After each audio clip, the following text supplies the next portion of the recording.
Isinelalim ng National Grid Corporations of the Philippines Visayas sa Red Alert at Yellow Alert status ang ilang bahagi ng Central Visayas, kabilang ang ilang bahagi ng lalawigan ng Cebu dahil sa patuloy na kakulangan ng supply sa kuryente. Ayon kay Michael Ortega Ligalig, Communications and Public Affairs Senior Specialist sa Cebu, Bohol, na ang kakulangan ng supply umabot lamang sa available capacity na 2,283 megawatts at ang demand para sa kuryente ay umabot na sa 2,360 megawatts. Ito ay dahil sa sunod-sunod na rotational power interruption sa ilang bahagi ng Visayas dahil na rin sa hindi pagana ng Terma Visayas Unit 1 at Terma Visayas Unit 2 at 13 pang ibang power plant na may rated capacity na hanggang 903 megawatts na nawala mula sa Visayas grid. Dagdag paliwanag ni Ligalig na ang load dropping o rotational power interruptions ay kinakailangan kung sakaling lumampas ang peak demand sa available capacity upang mapanatili ang pagdakbo ng buong Visayas grid. Dagdag pa niya ang pagpapatupad ng mga rotational power interruption sa isang mahusay na koordinasyon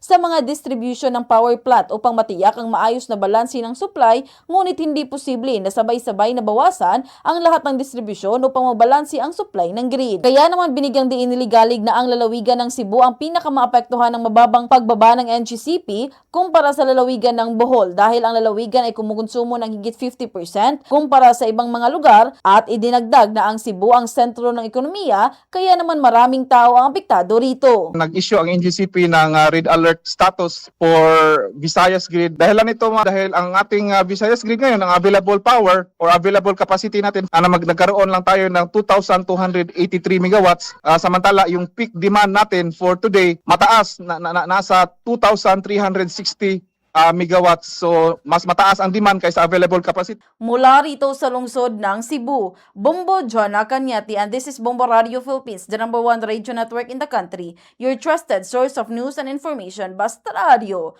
Bombo!